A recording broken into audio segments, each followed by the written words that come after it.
오늘 주님의 성전을 찾으신 여러분 모두를 주님의 이름으로 환영합니다.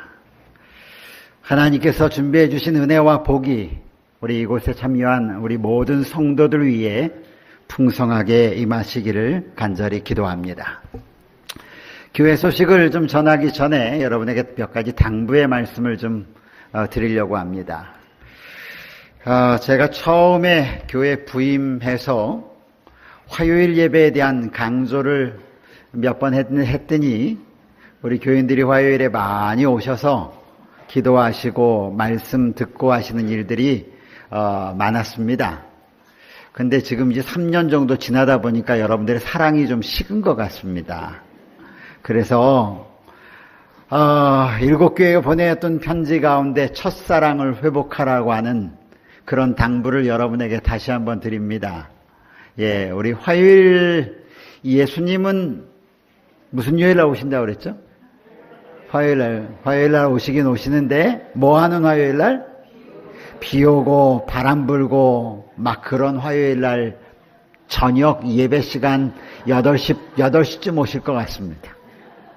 그러니까 여러분 우리 화요일에 혹시 화요일에 안 오셔도 믿음으로 사시는데 전혀 지장이 없으신 분들은 안 오셔도 됩니다.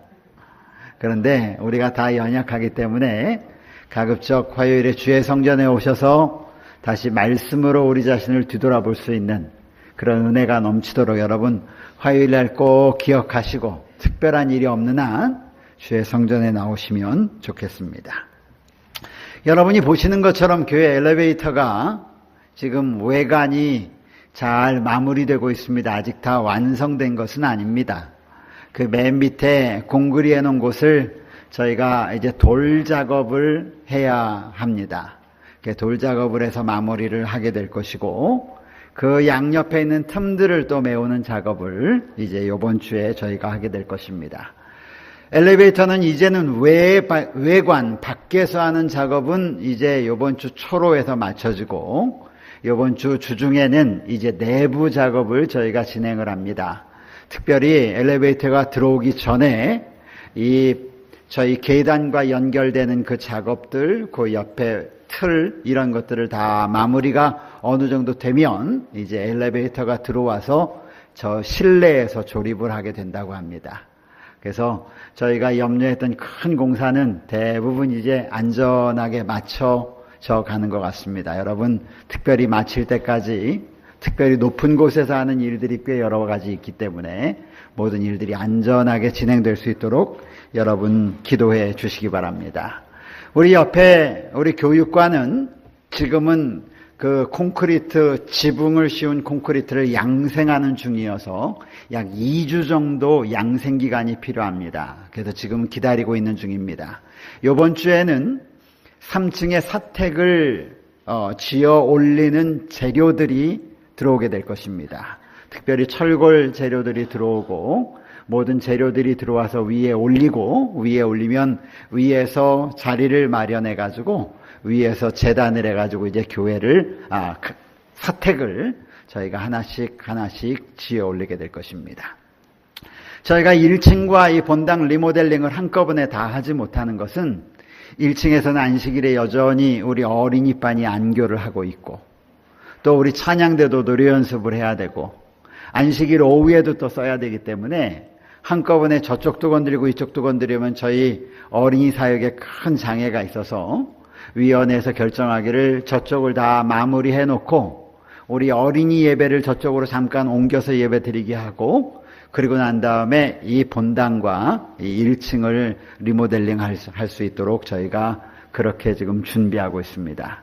여러분이 모든 일들을 위해서 지금 하시는 것처럼 조석으로 기도해 주시고 하나님의 특별하신 은혜가 함께 하시도록 그렇게 간구해 주시기 바랍니다. 여러 성도들이 많은 관심을 가지고 공사 현장을 찾아주셔서 감사합니다.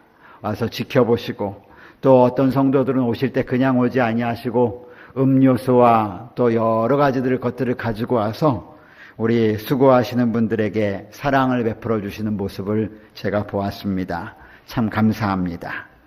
간절히 바라기는 일하는 분들이 특별히 교회에서 일하는 분들이 교회 건축과 관련된 일을 하면서 우리 하나님의 백성들이 보여주시는 사랑을 느낌으로 그들이 하나님의 사랑을 깨닫게 되었으면 정말 좋겠습니다.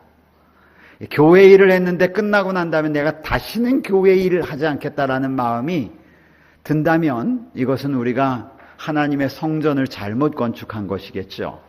그래서 하나님의 성전을 건축하는 일은 은혜의 건축이 되어야 합니다. 그리고 그리스도의 아름다운 사랑을 그런 전하는 건축이 되어야 함을 우리 모두 기억해야 할 것입니다. 우리는 이 세상에서 예수 그리스도의 대사, 앰베서더, 대사로 살고 있습니다. 우리를 통해서 사람들은 예수 그리스도를 보게 되는 것입니다. 그래서 고린도후서 5장 20절은 기록하기를 그러므로 우리가 그리스도를 대신하여 사신이 되어 하나님이 우리를 통하여 사람들을 권면하신다라고 이렇게 기록하고 있습니다. 여기 사신이라고 하는 단어를 영어 성경은 ambassador, 대사, 나라에서 파송하는, 그 나라를 대표해서 파송하는 대사관에 보내는 사람을 ambassador라고 하지 않습니까? 그런데 성경은 오늘 그리스도를 대신하여 이 세상에 나타나는 우리가 바로 하나님의 사신 곧 대사라고 성경은 말하고 있습니다. 그렇습니다. 우리는 이 땅에 살아갈 때에 우리의 삶을 통하여 예수 그리스도의 선하심을 증거하며 사는 그런 하나님의 백성임을 우리 모두 기억하시고 우리가 살아가고 있는 우리 지역사회에서 그리고 일하고 있는 일터에서 또 우리가 함께 생활하고 있는 모든 가족들 가운데서 예수님의 선하심과 아름다우심을 복음으로 말씀으로 증거하는 우리 성도 되시기를 간절히 바랍니다. 지난 시간까지 우리는 골로새서에 있는 말씀으로 하나님께서 우리에게 주신 기별의 말씀들을 함께 살펴보았습니다. 그리고 그 말씀을 통해서 하나님께서 이 시대 골로새 교회에 살고 있는 하나님의 백성들에게 주시는 기별을 찾아 떠나는 여정을 이어왔습니다. 하나님께서는 매 시대를 살고 있는 하나님의 백성들에게 그 백성들이 들어야 될 기별을 주의 종들이 기록한 말씀을 통하여 우리에게 매번 허락하십니다. 히브리서 4장 12절은 말씀하시기를 하나님의 말씀은 살았고 운동력이 있어 좌우의 날선 어떤 검보다도 예리하여 혼과 영과 및 관절과 골수를 찔러 쪼개기까지 하며 또 마음의 생각과 뜻을 판단하는 기준이 된다라고 성경은 말씀하고 있습니다. 그렇습니다. 하나님의 말씀은 비록 오래전에 기록되어 있다 할지라도 그 말씀을 통하여 우리에게 하나님은 필요한 기별을 주신다고 하는 사실을 여러분 믿음으로 받아들이시기를 간절히 바랍니다. 지난주로 해가지고 골로새서의 말씀을 다 연구를 끝냈습니다. 이제 오늘부터는 여러분과 함께 에베소서에 있는 말씀을 저희가 함께 살펴보기를 원합니다. 우리가 잘 알고 있는 것처럼 에베소서는 빌립보서, 골로새서, 빌레몬서와 함께 특별한 용어로 불리움을 받고 있는데 그 용어는 옥중서신이라고 합니다. 따라하십시오. 옥중서신. 옥중서신은 4개의 책이 있습니다. 에베소서, 빌립보서, 골로새서, 빌레몬서입니다. 이 4개의 책을 옥중서신이라고 부르는 이유는 사도 바울이 이 책을 옥에서 기록했기 때문에 이 책을 옥중서신이라고 말합니다. 어제 저녁 때 우리 최승호 교장 선생님이 오셔서 말씀을 주셨습니다. 말씀의 제목은 관점이라고 하는 말씀으로 제목을 가지고 말씀을 주셨죠. 첫 번째 말씀을 시작하면서 그림을 하나 보여줬었는데 안견 선생님이 그린 목류도원도라고 하는 그림입니다. 꿈속에 걸어 다녔던 이런 아름다운 이렇게 파라다이스를 그린 것입니다. 근데 제가 어제 우리 최 교장 선생님의 설명을 들으면서 와 그림이 막 새롭게 보이기 시작하는 것입니다. 한쪽 편에는 먼 산에 대한 그림이 그려져 있었습니다. 그리고 하나는 기암 괴석이 그려져 있었고, 하나는 복숭아 꽃이 가득 담겨져 있는 그림이 세 개가 연결되어져 있었는데 하나처럼 보여지는 그림이 목류도원도라고 하는 그림이었죠. 그런데 맨 끝에 있는 저 봉우리들을 그린 그림은 이 땅에서 저 먼 산을 바라보는 시야를 보고 그린 것이고, 맨 반대쪽 왼쪽에 있는 그림은 저 하늘에서 빛을 바라보면서 그린 서로 다른 시점, 관점을 가지고 그렸다라고 설명하면서, 우리가 이 땅에 살아갈 때에 우리는 늘 이 땅에 기초하여 우리가 직면한 문제를 바라보고 있다. 그런데 하나님께서는 이 땅에서 바라보는 시선이 아니라 저 하늘에서 바라보는 시선으로 이 땅의 일들을 바라보기 때문에 서로 다른 관점으로 바라본다라고 하는 것이 어제 우리에게 주셨던 기별의 말씀이었습니다. 제가 왜 이 말씀을 먼저 드리냐면, 제가 준비한 말씀하고 너무 똑같은 말씀을 준비해 놓으셨어요. 그래서 제가 어제 설교를 드리면서 저도 모르는 사이에 막 소름이 쫙 끼치는 것입니다. 성경절까지 어떻게 이렇게 똑같을 수 있을까? 그러면서 빌립보서에 있는 말씀을 인용하면서 사도 바울의 처지에 대해서 이야기했죠. 그렇습니다. 이 옥중서신은 사도 바울이 로마에 가서 쓴 편지입니다. 일반적으로 많은 사람이 기록하기를 사도 바울이 옥에 갇혔다라고 이렇게 이야기를 하고 있지만, 사실 사도 바울은 로마 시민이었습니다. 로마 시민에게는 특혜가 주어졌는데 형법인 접촉을 바로 받지 않는 것이 로마 시민이 누리는 특혜였습니다.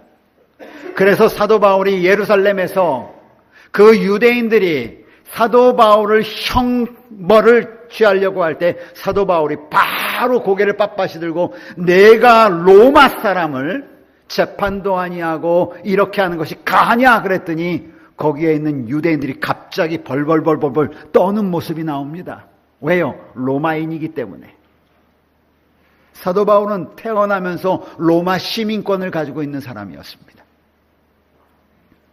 그래서 로마에 그가 죄인으로 갔지만, 그는 사실 로마를 하나님의 복음을 들고 전도자로 가기를 원했습니다. 그런데 그가 로마에 가긴 갔는데 전도자로 간 것이 아니라 조금 부자연스러운 죄수라고 하는 이름을 가지고 그는 흔히 말하는 감옥이라고 하는 곳에 갔지만, 이 사도 바울이 머물렀던 감옥은 흔히 말하는 지하 감방이 아니라 가택 연금 정도, 이렇게 기억하시면 됩니다. 그래서 어느 정도 자유함이 있었습니다.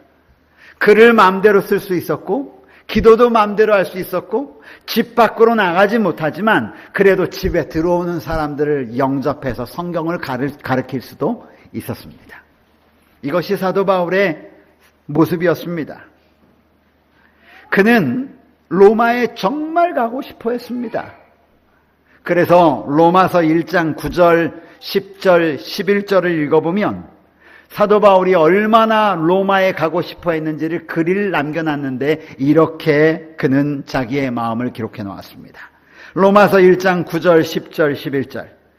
내 기도에 쉬지 않고 너희를 말하며, 여기 너희가 누구를 얘기하면 로마에 있는 성도들을 말하는 거예요. 내가 너희를 기도에 쉬지 않고 너희를 말하며 어떻게 하든지 너희에게로 나아갈 좋은 길을 얻기를 하나님께 구했노라. 그런데 잘 이루어지지 않았습니다. 11절에는 기록하기를 내가 너희 보기를 간절히 원하였었노라 라고 이렇게 그는 기록하고 있습니다. 그런데 그러한 자기의 마음과는 다르게 하나님께서 길을 열어주지 않으시는 것입니다. 그래서 갈 수가 없었어요. 여러분, 때때로 우리도 이 땅의 삶을 살아가면서 이런 경험을 혹시 경험하지 않으십니까?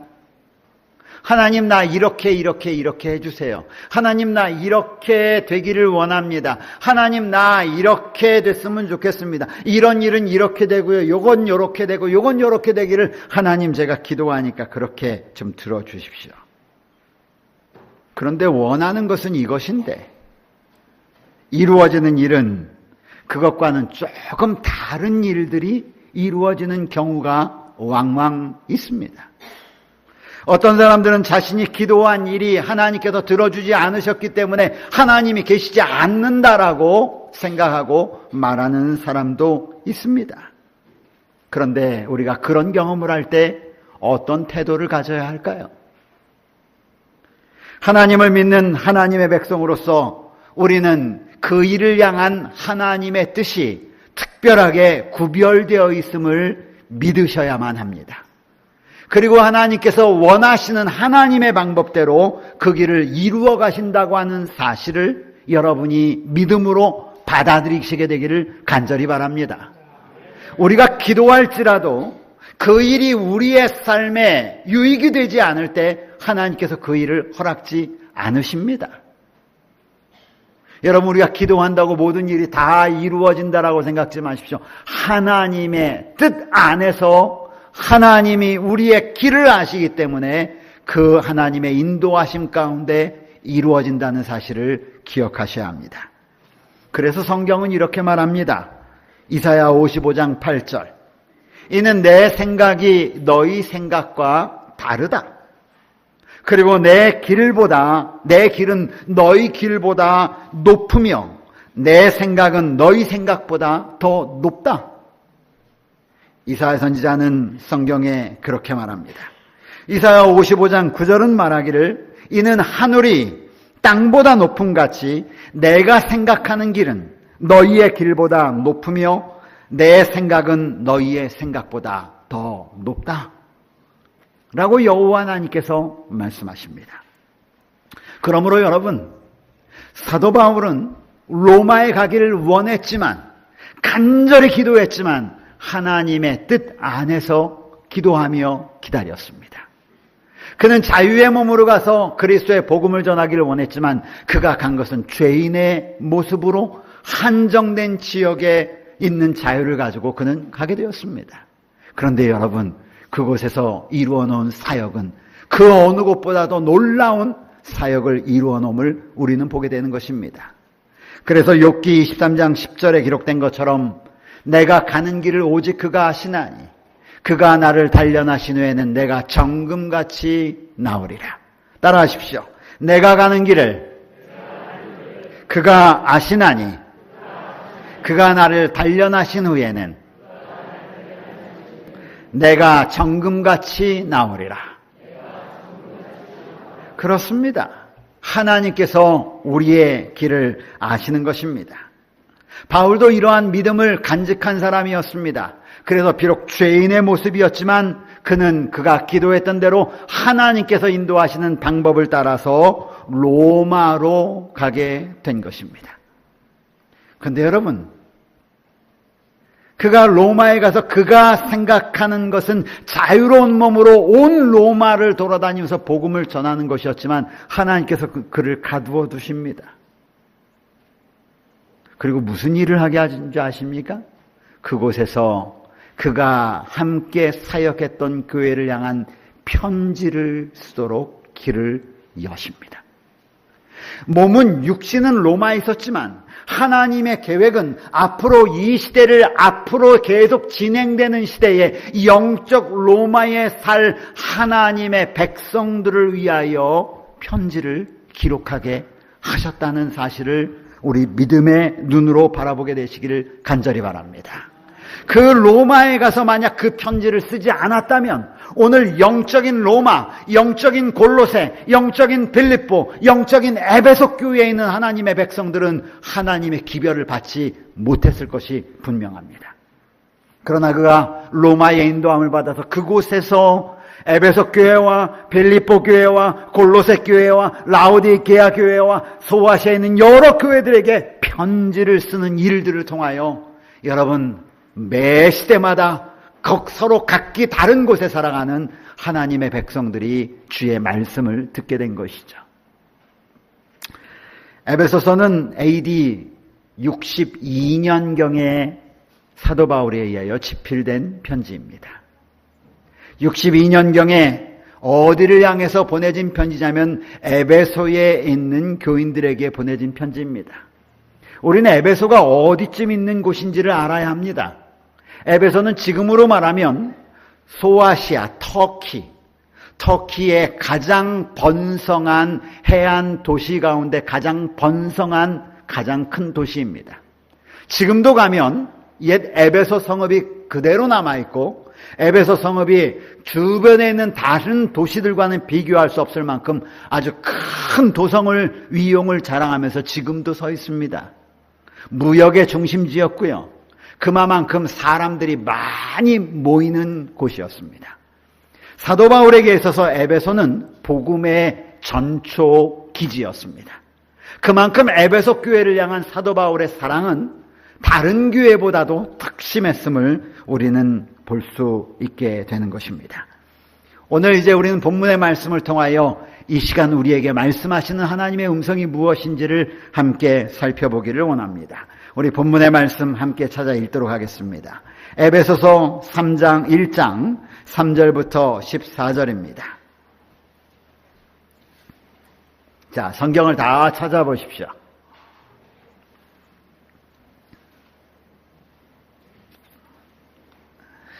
자, 제가 성경을 읽을 텐데 성경을 읽는 과정 가운데 여러분이 함께 읽어야 할 단어가 있습니다.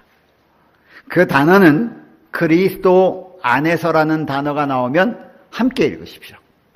아셨죠? 아셨습니까? 예, 그리스도 안에서 또는 사랑하시는 자 안에서 혹은 그 안에서 이런 단어가 나오면 여러분이 함께 읽으시면 됩니다. 제가 연습 한번 해볼까요? 1절 가지고 연습해 보겠습니다. 3절. 찬송하리로다 하나님 곧 우리 주 예수 그리스도의 아버지께서 하늘에 그리스도 안에서만 읽으시면 돼요. 예. 그리스도 안에서 하늘에 속한 모든 신령한 복을 우리에게 주시되. 이제 준비되셨죠? 4절부터 합니다. 곧 창세전에 우리를 택하사 우리로 그 사랑 안에서 그 앞에 거룩하고 흠이 없게 하시려고 그 기쁘신 뜻대로 우리를 예정하사 예수 그리스도로 말미암아 자기의 아들들이 되게 하셨으니 이는 그가 우리에게 거저 주시는 바 그의 은혜의 영광을 찬송하게 하려는 것이라. 우리는 그의 은혜의 풍성함을 따라 그의 피로 말미암아 속량 곧 죄사함을 받았느니라. 이는 그가 모든 지혜와 총명을 우리에게 넘치게 하사 그 뜻의 비밀을 우리에게 알리신 것이요 그의 기뻐하심을 따라 때가 찬 경륜을 위하여 예정하신 것이니 하늘에 있는 것이나 땅에 있는 것이 다 동일되게 하려 하심이라. 모든 일을 그의 뜻의 결정대로 일하시는 이의 계획을 따라 우리가 예정을 입어 기업이 되었으니 이는 우리가 전부터 바라던 그의 영광의 찬송이 되게 하려 하심이라. 너희도 진리의 말씀 곧 너희의 구원의 복음을 듣고 또한 믿어 약속의 성령으로 인침을 받았으니 이는 우리의 기업의 보증이 되사 그 얻으신 것을 속량하시고 그의 영광을 찬송하게 하려 하심이라. 이제 저와 함께 에베소서를 연구하면서 여러분은 끊임없이 반복되는 그리스도 안에서를 발견하실 것입니다. 여러분, 이것만 봐도 사도 바울이 오늘 에베소 교회에게 보내는 편지 핵심 단어 중에 하나가 그리스도 안에서, 그 안에서, 그분 안에서, 그분의 사랑 안에서, 그리스도 안에서가 핵심 주제요 단어임을 여러분이 깨닫게 될 것입니다. 그렇다면 오늘 3절부터 14절에 있는 말씀에 오늘 제목은 그리스도 안에서가 아니라 찬송하는 그리스도인입니다. 오늘 3절부터 14절에 있는 말씀을 통하여 하나님은 우리에게 무엇을 말씀하기를 원하실까요? 사도 바울은 제가 여러 번 말씀드린 것처럼 지금 그는 가택연금 상태에 있습니다. 외적인 이 지상의 시선을 가지고 자기의 삶의 주변을 뒤돌아보면 하나님 앞에 불평할 것이 얼마나 많은 상황이겠습니까? 하나님, 저를 로마로 보내셨는데 이렇게밖에 못 보내십니까? 하나님, 저를 로마까지 이렇게 죽을 각오를 하고 죽을 지경을 하고 배가 파손되는 그런 어려움을 겪고도 왔는데 하나님 정말 이렇게 하시깁니까? 이렇게 하나님께 기도할 수 있지 않았겠습니까? 그런데 사도 바울이 열은 첫 번째 단어가 무엇인지를 여러분 주목하십시오. 찬송하리로다. 아멘. 이것이 사도 바울의 첫 번째 간증이고 첫 번째 전하려고 하는 기별입니다. 사도 바울의 눈에는 현재 자기의 처한 상황의 문제들보다 그의 눈에 더 보이는 것은 눈에 보이지 않는 하나님의 은혜가 그에게 더 많이 들어와 있다고 하는 사실입니다. 저는 에베소서를 읽으면서 하나님, 사도 바울이 간직했던 이 하나님을 찬송하는 그 마음, 그냥 단어로 찬송하리로가 아니라 그 가택연금 상태에서 그의 펜을 들어 가장 먼저 떨리는 손으로 에베소 교회를 향하여 가장 먼저 무슨 말을 하고 싶었을까? 이때 그의 마음 가운데 나온 첫 번째 단어가 Praise the Lord. 하나님을 찬송합니다. 하나님을 영광 돌립니다. 하나님만 이름을 높여 하나님을 찬송합니다라고 하는 그의 마음에서 나오는 그 글이 나오게 된 배경이 무엇일까를 보기를 저는 간절히 원했습니다. 성경을 잘 읽어보면 사도 바울의 마음이 막 숨겨져 있는 단어들이 나옵니다. 그 단어 중에 하나가 바로 성경에 나오는 1장 3절에 찬송합니다. 그 누구를 찬송하는가? 아버지 하나님을 찬송하는데 그 찬송하는 이유가 무엇인가? 하늘에 속한 복을 우리에게 부어주시는 하나님이기 때문에 찬송한다는 것입니다. 여러분, 여기 하늘에 속한 신령한 복이라고 하는 것을 이 땅에 처한 복처럼 생각하지 마시기 바랍니다. 사도 바울이 하늘에 속한 신령한 복이라고 하는 그 복을 언급할 때는 사도 바울의 머릿속에는 무엇이 보이기 시작했냐면 하늘에 하나님 보좌 우편에 앉았던 예수 그리스도가 보였던 것입니다. 예수님은 이 땅의 삶을 마감하시고 그는 하늘로 승천하셨습니다. 그리고 히브리서의 말씀에 의하면 하나님 보좌 우편에 앉으셨다라고 말합니다. 사도 바울이 본 것은 하나님 보좌 우편에 앉으신 예수 그리스도가 그의 눈에 들어온 것입니다. 사도 바울의 눈에 들어온 것은 자기가 처한 가택연금 상황이 아니었습니다. 그가 느끼고 있는 것은 하나님의 보좌 우편에서 누리는 그 기쁨과 영광을 내가 함께 누리고 있다고 하는 사실이 그를 감동시킨 것입니다. 그래서 그는 말하기를 가장 첫 번째, 내가 하늘에 속한 하늘의 신령한 그 복을 내가 누리고 있음을 생각할 때 내가 찬송하지 않을 수 없다라고 하는 것이죠. 사랑하는 여러분, 때때로 우리를 좌절하게 만드는 것은 무엇입니까? 하늘을 바라보는 그리스도인들은 절대로 좌절하지 않습니다. 하늘을 바라보는 하나님의 것을 바라보는 하나님의 백성들은 이 땅의 삶에 대하여 낭망하지 않습니다. 왜요? 하나님이 우리 예수님이 하늘 보좌 우편에서 앉아 누리시는 그 기쁨과 영광이 누구의 것임을 알기 때문에 그는 기뻐하며 감사하느냐면 그것이 나의 것임을 알기에 그는 기뻐하며 감사하는 것입니다. 사랑하는 여러분, 이 사도 바울의 찬송이 오늘 여러분과 저의 찬송이 되기를 간절히 바랍니다. 4절은 또 이렇게 얘기합니다. 내가 찬송하는 이유가 뭔 줄 알아? 4절은 곧 창세전에 이 땅이 창조되기 전에 그리스도 안에서 우리를 택하셨다라고 하는 것입니다. 여러분, 사도 바울은 하나님이 자기를 택하셨다라고 하는 것, 이 땅에 속한 삶을 위하여 택한 것이 아니라 하늘의 영광을 누리기에 합당한 자로 나를 택하셨다라고 하는 것을 생각할 때마다 그는 감당할 수 없는 기쁨을 누리며 사는 것입니다.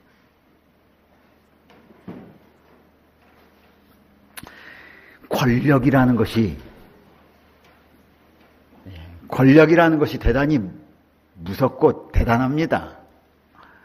그거 좀 하나 얻어보려고 사람들이 난리 아닙니까? 그렇죠?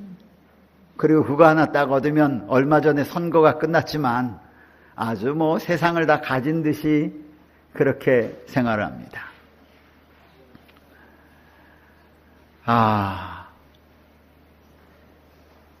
이 적합한 표현인지 모르겠지만 제가 군 생활을 청와대에서 했잖아요. 그리고 경호원 생활을 했습니다. 대통령 경호원이죠.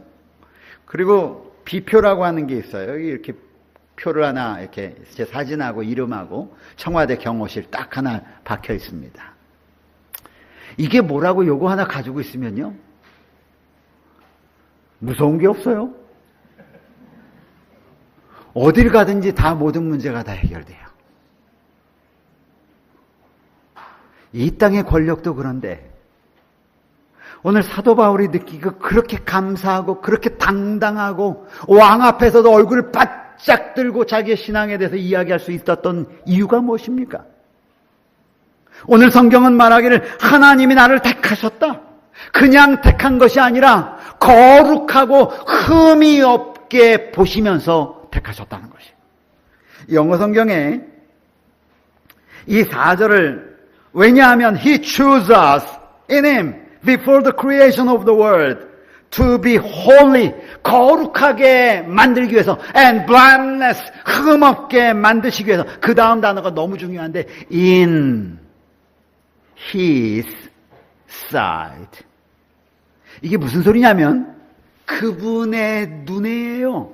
사람의 눈이 아니란 말이죠. 사람의 보기에 거룩한 것이 아니고, 사람의 보기에 흠없는 것이 아니고, 사람이 보기에는 문제덩어리예요. 사람이 보기에는 흠도 많아. 사람이 보기엔 거룩하지도 않아. 사람이 보기에는 세속적이야. 사람이 보기에는 아무것도 흠모할 만한 것이 없어요. 그런데 그것 때문에 자랑한 것이 아니라 사도 바울이 지금 감사하고 생각할 때마다 하나님을 찬송하는 이유가 하나 있는데, 하나님이 나를 택하셨는데 그분이 보시기에, 하나님이 보시기에 거룩하게 보신다는 거예요. 아멘? 하나님이 보시기에 흠없이 보신다는 거예요, 여러분. 여러분, 그러고 나니까 사도 바울이 그의 입에서 그가 어디에 있거나 찬송하며 감사하며 하나님께 그의 자신을 바칠 수 있게 됐다고 하는 간증을 이곳에 올리는 것입니다. 5절 보세요. 또 찬송할 이유가 무엇인가? 여러분, 계속해서 사도 바울은 찬송한 이유에 대한 단어들을 막 끄집어내요. 5절, 그 기쁘신 뜻대로, 우리의 뜻대로 예정되는 것이 아니라 누구의 뜻대로? 하나님의 기쁘신 뜻대로 무엇하사? 우리를 무엇했어요? 예정하사. 여러분, 지금 사도 바울이 사용했던 단어요, 하늘에 속한 신령한 복을 우리에게 부어주셨다. 또 그분이 우리를 택하셨다. 그분이 우리를 예정하셨다. 그런데 뭘로 예정하시냐면 그분의 아들이 되도록, sonship, 하나님의 아들의 직분을 우리에게 감당하도록 우리를 예정해 놓으셨다는 것이에요. 여러분, 우리의 처지를 생각해 보십시다. 아담 안에서 태어난 우리의 모습을 생각해 보세요. 하나님의 영광에 이를 수 없는 죄로 인하여 하나님의 영광에 이를 수 없는 존재들이에요. 이 땅에서요, 그저 살다가, 아파서 평생을 살다가 죽으면 끝으로 그냥 돌아가 버릴, 아무도 기억하지 않을 그런 존재들이란 말이에요. 그런데 그런 존재를 영원히 살 수 있는 하나님의 아들로 예정해 놓으셨다는 거예요. 여러분, 이런 은혜를 생각할 때마다 사도 바울의 마음 가운데 너무너무 감사함이 막 철철 흘러 넘치는 것입니다. 계속 무엇으로 예정하셨는가? 아들이 되게 예정하셨다. 그래서 6절 하늘의 복을 주시고 3절에 4절에 우리를 택하시고 5절에 예정하시고 이렇게 하니까 1장 6절에 뭐라 그래요? 이는 이렇게 한 이유는 그의 사랑하시는 자 안에서 우리에게 거저 주시는 바 그의 은혜의 영광을 무엇하게 하려는 것이라? 찬송하게 하려는 것이라. 여러분, 하나님의 은혜를 찬송하는 이유가 무엇인지를 깨닫습니다. 사도 바울이 그 감옥 가운데, 그 가택 연금 상태 가운데 가장 먼저 펜을 들어서 쓴 첫 번째 단어가 찬송하리로다라고 왜 그렇게 쓰게 되었는지 우리는 사도 바울의 모습을 보게 되는 것이죠. 오늘 하나님은 우리에게 영적인 로마에 살고 있는 하나님의 백성들에게, 영적인 에베소에 살고 있는 하나님의 백성들에게 너희가 하나님을 찬송하는 이유가 무엇이냐? 너희 마음 가운데 하늘의 신령한 복을 누리고 있음을 너희가 알고 있느냐? 하나님께서 너희를 택하셨음을 알고 있느냐? 하나님께서 너희를 예정하셔서 아들이 되게 하심을 알고 있느냐라고 우리에게 물으시는 거예요. 그걸 알고 기억하는 하나님의 백성이 되기를 간절히 바랍니다. 알아야 합니다. 느껴야 하는 것이에요. 그것이 우리가 찬송할 이유입니다. 7절 또다시 감사할 이유를, 여기에게 찬송할 이유를 얘기합니다. 우리는 그리스도 안에서 그 은혜의 풍성함을 따라 그의 피로 말미암아 속량 곧 죄사함을 받았느니라. 아멘. 네, 살짝 아멘할 게 아니에요. 사도 바울이 느끼는 말이에요. 지금 사도 바울이 편지를 쓰면서 막 쏟아내는 말들을 보세요. 자기의 상황이 어떤지를 하나도 설명하지 않고 내가 지금 감사하는 이유가 무엇이냐? 예수 그리스도의 피로 말미암아 속량 곧 죄의 사함을 받았느니라. 아멘. 네. 여러분, 하나님의 백성들에게 죄의 사함을 받았다는 것 얼마나 놀라운 은혜입니까? 사단은 끊임없이 하나님의 백성들에게 네 죄를 봐, 네 죄를 봐, 네 죄를 봐라고 외친다라고 했어요. 그러나 하나님은 우리에게 말하기를 예수 그리스도의 십자가의 보혈로 너희 죄가 사함을 받았느니라라고 선언하시는 것입니다. 이 놀라운 은혜를 사도 바울은 느끼며 살고 있는 것이죠. 8절 그리고 또 무엇 때문에 찬송합니까? 이는 그 이유는 그가 모든 지혜와 총명을 우리에게 넘치게 하사.